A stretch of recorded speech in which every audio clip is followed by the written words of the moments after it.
19화 빌딩 계약, 그리고 부모님 집 마련.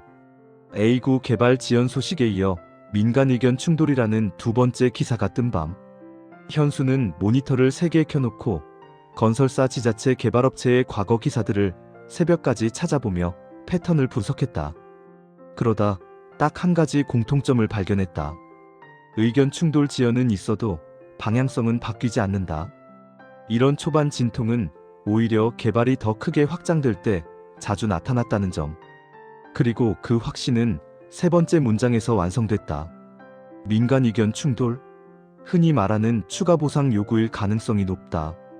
추가 보상 요구는 개발 과정에서 거의 매번 있었다. 시간은 지연되지만 결국 합의되고 개발 규모는 그대로 진행된다. 현수는 모니터를 바라보며 말했다. 흐름은 안 바뀌었어. 속도만 느려진 거야. 그 말을 스스로에게 되뇌는 순간 흔들리던 마음이 안정되기 시작했다. 다음 날 현수는 은행으로 향했다. 대출 담당자는 경직된 표정이었다.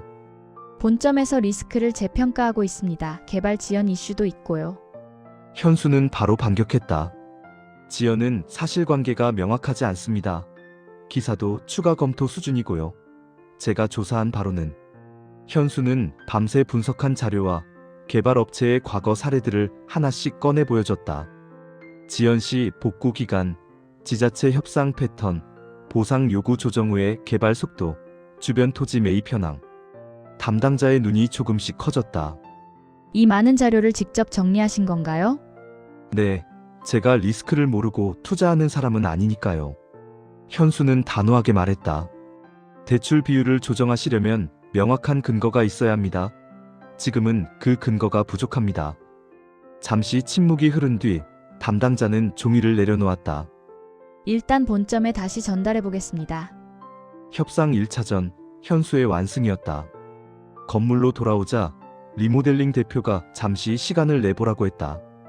대표님, 배관 말고도 전기 배선 일부도 교체해야 할 것 같습니다. 추가 비용은 약 450만 원, 총 1,400만 원 가까운 예산 증가. 현수는 잠시 숨을 고르고 말했다. 예상보다 많이 올라갔네요. 대표는 죄송한 표정으로 말했다. 저희도 이 정도일 줄은 몰랐습니다. 근데 이건 지금 교체해야 합니다. 안 그러면 나중에 더 큰 돈 깨져요. 현수는 잠시 고민했지만 도망치고 싶은 마음이 없는 건 아니었다. 하지만 이게 운용이니까 도연의 말이 떠올랐다. 문제를 해결하는 사람, 변수에 당황하지 않는 사람, 리스크를 관리하면서 자산을 키우는 사람. 그게 바로 운용가. 현수는 사인을 했다. 진행해주세요. 대신 일정은 최대한 지켜주셔야 합니다. 대표가 고개를 숙였다. 알겠습니다. 책임지고 맞추겠습니다. 그 다음은 현수를 가장 피곤하게 만든 문제였다. 2층 카페 사장. 현수가 찾아가자 여전히 표정이 굳어 있었다. 어제도 손님들 다 나갔어요. 이러다 손실이 몇백만 원 생기면 책임지실 건가요? 감정 싸움으로 가면 끝이었다. 현수는 깊게 고개 숙였다. 죄송합니다. 제가 직접 보상해드리겠습니다. 카페 사장이 순간 멈칫했다. 보상이라면 어떻게 지원해 주신다는 건가요? 일일 매출 하락분을 측정해서 공사기간 동안 보전해드릴게요. 사장은 처음으로 표정을 누그러뜨렸다. 그렇게까지 하실 줄은. 제가 건물주지만 사장님 매장이 잘 돼야 저도 안정적으로 갈 수 있어요. 현수의 진심이 담긴 말이었다. 그리고 며칠 뒤 사장은 먼저 연락해왔다. 건물주님, 어제 공사 좀 줄어서 손님들이 별로 안 나가더라고요. 보상은 상황 봐서 다시 얘기해요. 갈등은 예상보다 빨리 해결됐다. 리모델링 일정 조율, 은행 협상, 세입자 문제까지 어느 정도 정리하고 하루를 마무리하려던 순간 스마트폰이 울렸다. 현수 씨, 저 기억하시죠? 지난번 빌딩건 매도자 쪽 중개인입니다. 네, 말씀하세요. 중개인의 목소리는 묘하게 조심스러웠다. 매도인이 가격 조정 의사가 생긴 것 같아요. 개발 지연 기사 이후 다른 매수자들이 빠져나가서 매도인 쪽에서도 좀 불안해하는 듯합니다. 현수의 심장이 강하게 뛰기 시작했다. 얼마 정도 조정 가능하다고 하던가요? 3천만 원 내려 개발 지연 다른 매수자, 이탈 가격 조정, 이 모든 흐름이 그의 계산대로 움직이고 있었다. 다음 날 매도인과 직접 만남이 잡혔다. 매도인은 조금 초조한 표정으로 말했다. 개발이 어떻게 될지 모르니 서둘러 정리하고 싶은 마음도 있죠. 현수는 가볍게 웃으며 말했다. 걱정하실 부분은 아닙니다. 지연은 있어도 방향은 바뀌지 않아요. 매도인이 눈썹을 올렸다. 확신이 있나 보네요. 확신이라기보다 데이터를 보면 그렇습니다. 현수는 정리해온 자료를 간단히 보여줬고 매도인은 자료를 넘겨보다가 말했다. 생각보다 젊은데 준비가 철저하네요. 현수는 단호하게 말했다. 제가 흔들릴 이유는 없습니다. 흔들리는 건 지금 이 가격을 지키고 싶은 쪽이니까요. 매도인이 웃음을 터뜨렸다. 좋습니다. 인정하죠. 3천만 원 내릴 테니 이번 주 안으로 계약합시다. 드디어 계약서가 눈앞에 놓였다. 펜을 쥔 손이 살짝 떨렸으나 그 떨림은 두려움이 아니라 전생에서는 도달하지 못했던 순간을 드디어 넘어서고 있다는 실감 때문이었다. 그리고 현수는 계약서에 선명한 이름을 쓰며 속으로 중얼거렸다. 이번 생에서는 나 절대 무너지지 않는다. 현수는 생애 첫 빌딩의 주인이 되었다. 계약을 마치고 중개사무소를 나서는 순간 현수는 잠시 발걸음을 멈췄다. 전생에서는 절대로 잡지 못했던 미래의 확신이 이번 생에서는 손에 잡혀 있었다. 빌딩 계약서를 꺼내 다시 한번 보면서 손끝이 떨렸다. 하지만 기쁨 뒤에 따라오는 건 이상하리만큼 묵직한 고요였다. 어릴 때부터 그는 집안의 경제적 무게를 늘 어깨로 받으며 자랐다. 낡은 전세, 매년 오르는 월세, 비 오는 날이면 곰팡이가 퍼지던 방.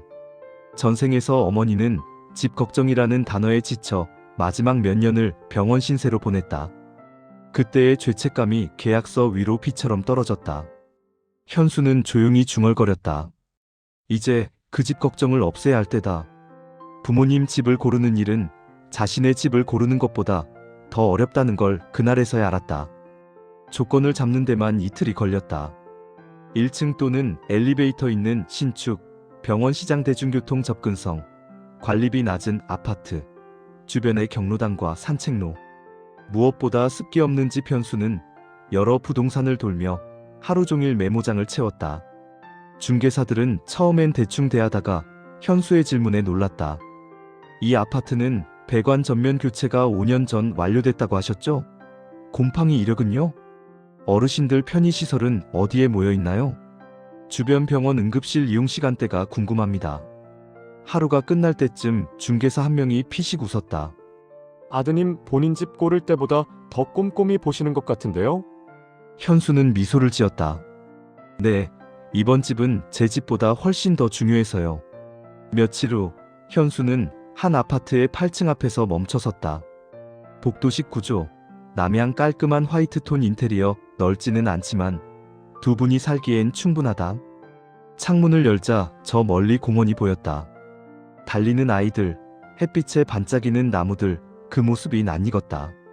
전생에서 어머니가 늘 살고 싶다던 햇빛 잘 드는 집.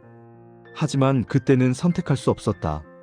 하지만 이번 생에서는 늦지 않았다. 현수는 마음속에서 결정을 내렸다. 여기가 두 분의 집이다. 나흘 뒤 부모님과 함께 아파트를 보러 갔다.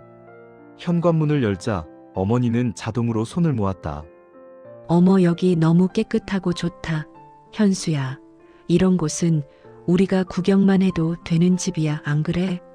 현수는 웃으며 말했다. 구경 아니고요. 진짜로 보러 온 거예요. 어머니가 얼어붙었다. 두 분이 사실 집입니다. 찰나의 침묵, 그리고 마치 시간이 멈춘 듯한 순간 어머니는 두 손으로 입을 가리고 울지 않으려 애쓰는 표정을 지었다. 현수야, 우리가 무슨 돈으로 이런 집을. 제가 준비했어요. 많이 비싸 보이는데 어떻게 준비한 거니? 현수는 어머니의 손을 잡았다. 이젠 집 때문에 걱정하지 마세요. 앞으로는 제가 책임질게요. 어머니는 결국 눈물을 흘렸다. 엄마가 잘해준 것도 없는데 너를 이렇게까지 고생시키고. 고생 아니에요. 전 그냥 전생에 못해드린 걸 이번 생에 그냥 하고 있는 것뿐이에요. 어머니는 이해하지 못했지만 그 말의 온도는 전해졌다. 아버지는 집 곳곳을 둘러보며 말을 아끼고 있었다. 그러다 발코니 앞에서 느리게 입을 열었다. 현수야, 너 괜찮은 거지? 짧고 거친 한 문장이었지만 아버지의 걱정이 전부 담겨 있었다. 현수는 단호하게 고개를 끄덕였다. 괜찮아요.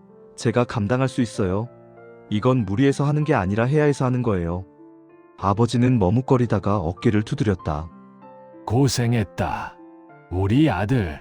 그 말 한마디가 현수의 가슴을 따뜻하게 파고들었다. 전생에서는 아버지에게 그 말 단 한 번도 듣지 못했다. 며칠 뒤 부모님이 받은 전입 축하 화분이 현수의 심장을 묘하게 울렸다. 계약서에 사인하는 순간 손끝이 살짝 떨렸다. 하지만 이번엔 두려움이 아니었다. 책임의 무게, 그걸 기꺼이 지고 싶다는 결심이었다. 중개사가 말했다. 축하드립니다. 정말 효자세요. 현수는 고개를 저었다. 아니에요. 이제야 해야 할 걸 하는 거예요.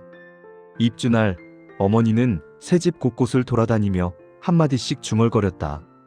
이 방은 너무 밝고 주방도 넓고 여기선 곰팡이 걱정 없겠다.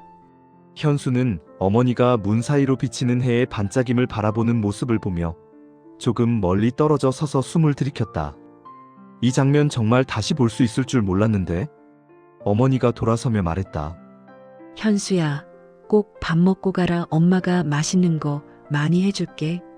현수는 웃었다. 그럼요, 맛있게 먹고 갈게요. 전생에서는 늘 바쁘다는 핑계로 한 번도 하지 못했던 대답이었다. 집들이를 마치고 돌아오는 길 휴대폰이 울렸다. 입금 알림 195만 원 월세. 현수는 오래도록 화면을 바라보았다. 이것은 단순한 월세가 아니었다. 가난과의 결별이자 전생에서 끝내 지키지 못했던 가족을 이번 생에서 지키기 시작했다는 증표였다. 그리고 조용히 중얼거렸다. 이제 시작이다. 다음화 예고, 새로운 시작, 이번 생은 다르다 완결.